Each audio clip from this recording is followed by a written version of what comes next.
Hello, y'all. Welcome to our week 5 asynchronous lesson. Today, I want to start things off with an example of creating a sine model, much like we had done in our last classwork. We had started creating the equations of periodic models using sine, and specifically, we had just started learning about what we called phase shifts, where we care a lot about the starting point of our model, right?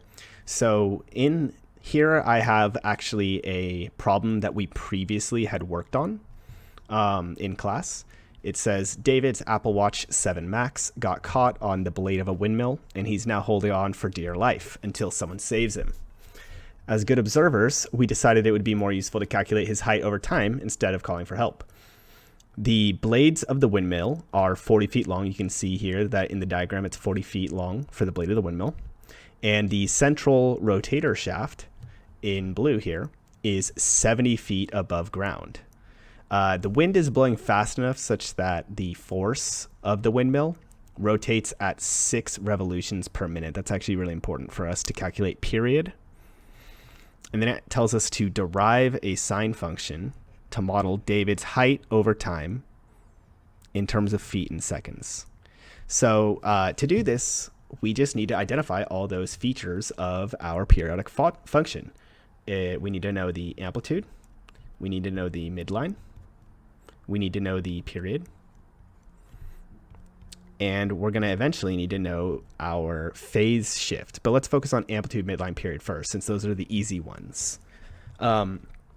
So notice, guys, essentially, if 70 feet is where the rotator shaft is and 40 feet is how long the blades are, his maximum height would be when it's pointed straight up, which would be 70 plus 40. So his maximum height should be 110 feet, whereas his minimum height would be when the blade is at the bottom of its rotation, which would be 70 minus the 40, right?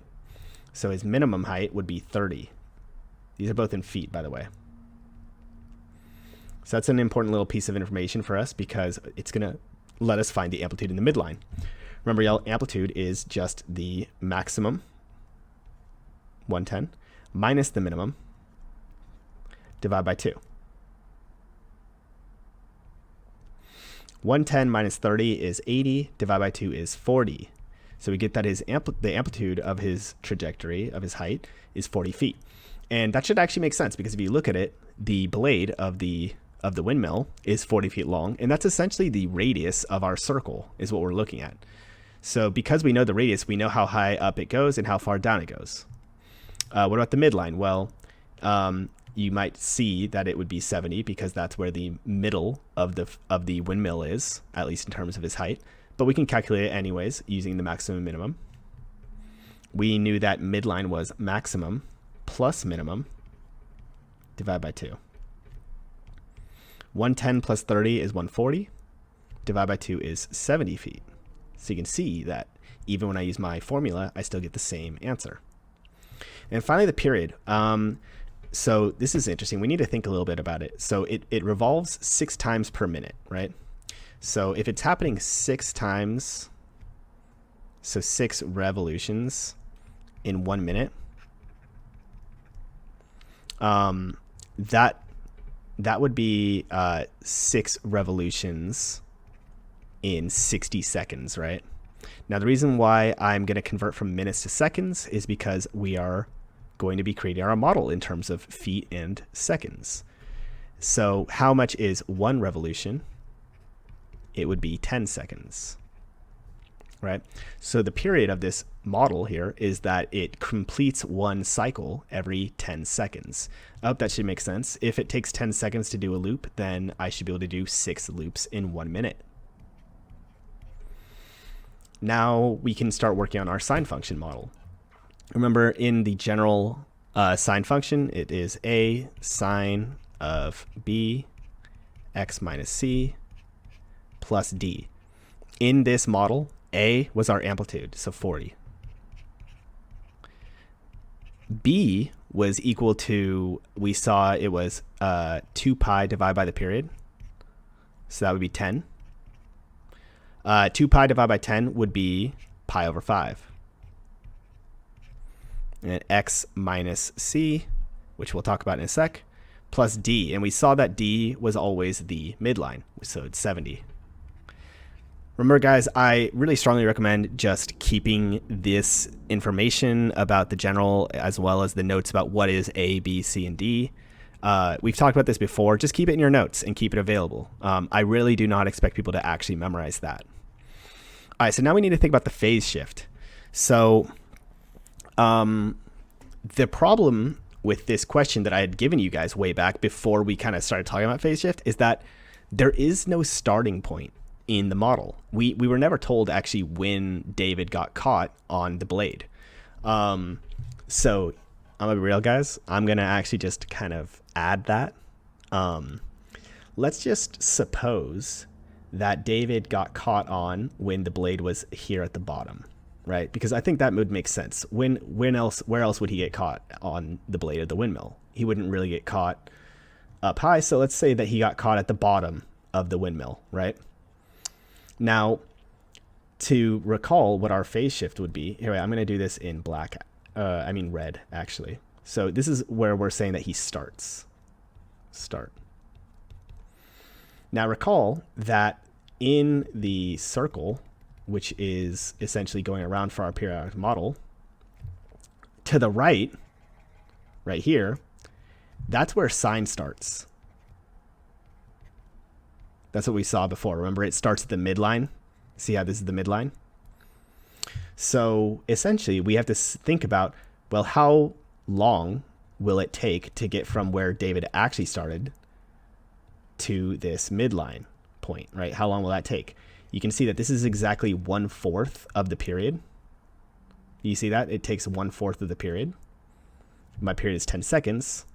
So what is 1/4 of 10 seconds? It is 2.5. And that'll actually be the equation that I'm going to use. Let's talk a little bit more about that phase shift. So essentially, guys, why do I do this phase shift? It's because if I did not have it, right, let's say I did not have this and I just had x, then the graph of this function here would start at its midline, right? It would start at its midline,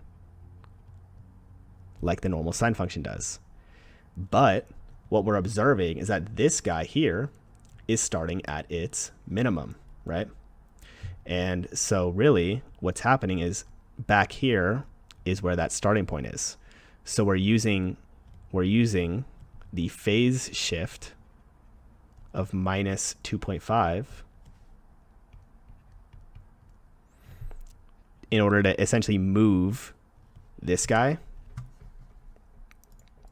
our starting point, back to where the minimum is.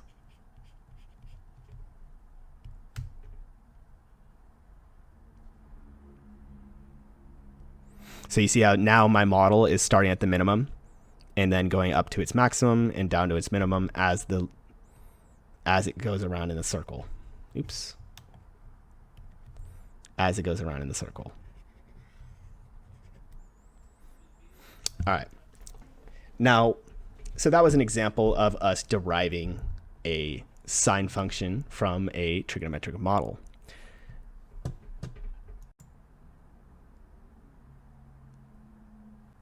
Check this shit out. What is that, Mr. Hobaugh, you might be asking?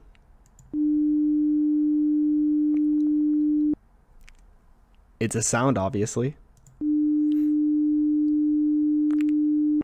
No, but really, what is it? Because why are you playing this and why are you doing this, right? Well, it might be useful for us to zoom in a little bit so we can maybe see what this actually is, right? Let's zoom in a little bit more. I think that might be enough. Can you guys see what it is yet? Can you tell what it is? Maybe I need to zoom in a little bit more. Can you tell what it is now? Now I think you probably can tell what it is, right? Now you better know what it is. Now, if you don't know what this is yet, then you might not be paying attention to my class. But obviously, guys, this is a sine wave, right? Now, at the beginning of our unit, I had explained a lot about the various applications in physics of trigonometric functions and trigonometry in general. And one of the things I referenced was the idea that sound and sound waves can be modeled by trigonometric models. And what I have here for you is a pure note. It's called a pure note because it does not have any upper harmonics. And this pure note has been generated using a sine function on a computer. And you can hear it one more time. Now, it's not a beautiful sound note, but it is my sound note, and I created it. And there are many more where that one came from. Now, see, what this sine function has to do with you guys is that in our groups, we will work on a project, and this project will be our week 5 mastery assessment. What is going to happen is that each group will receive a post on Google Classroom in order to link you all up with your emails and contact. And in addition, each of you will be given a couple of things. You will all be given a audio file, which will play a very beautiful white noise. And this audio file will actually come accompanied with a screenshot of the two sine functions which created it. And what you and your team are going to be responsible for doing is you all will need to derive the equations which model these sound waves. And it does not stop there.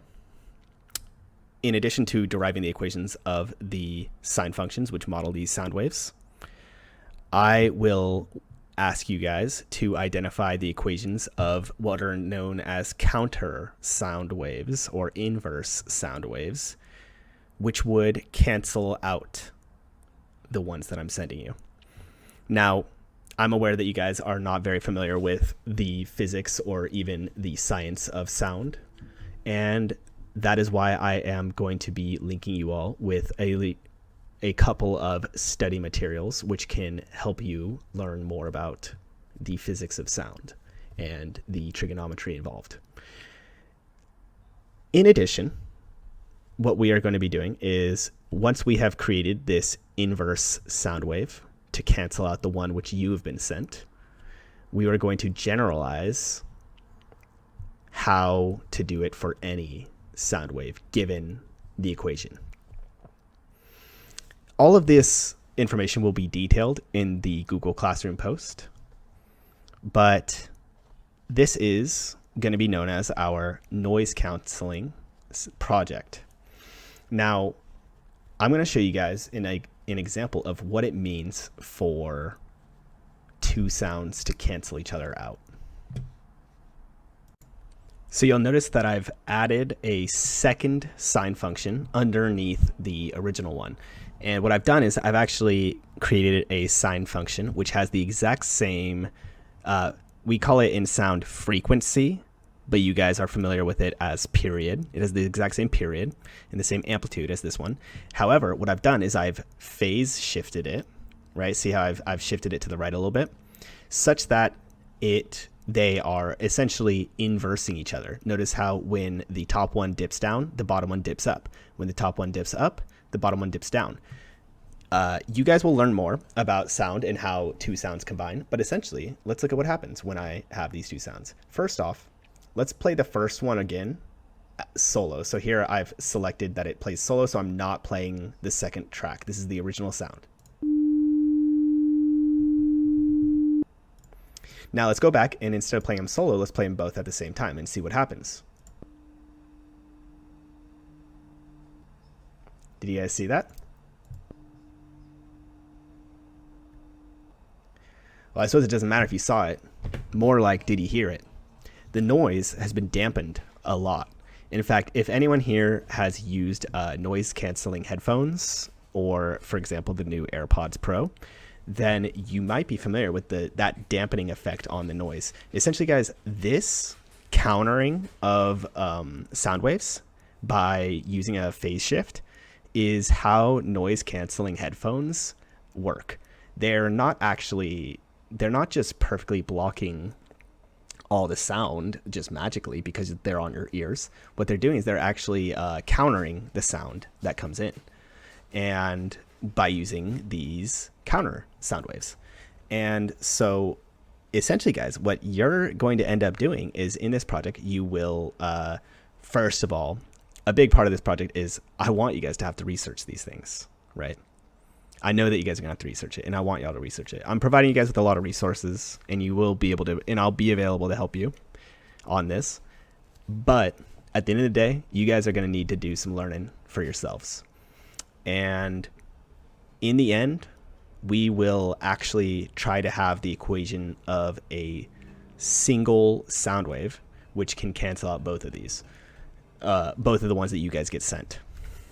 So the fine details of the project will be in the post on Google Classroom.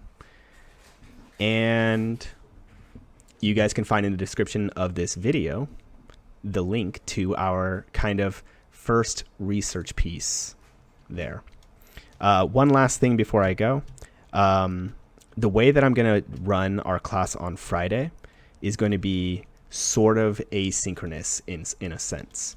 What I'm going to do is I'm going to have my Zoom room open throughout most of the kind of morning / early afternoon of Friday. I will have to turn it off for my algebra success class during 7th period, but I will have my class open, and I'll have breakout rooms for each of the groups to come meet up with each other if they want to work together over the voice chat. And I will also have a sign up for you guys online where you can sign up for essentially some individual group office hours where I encourage you guys to gather any questions that you have that you want to ask me. You gather them and you bring them on Friday. So essentially, guys, your homework from now until Friday is going to be to, first of all, go through the website that I'm going to link you guys. It's going to teach you a lot about sound waves, and it's really interesting, actually, very interactive. And think about any questions that you have that will help you and your group figure out the equation of this sound wave and figuring out the inverse sound wave. And so on Friday, you guys should be coming together with hopefully a time that works for your group, where I will come answer those questions you guys have as a sort of advisory role, right? I will essentially be your guys' group advisor during this project. And in the end, it will all be due on Sunday at midnight, as our mastery assessments typically are. Hope you guys have a good week, and I will see y'all on Friday.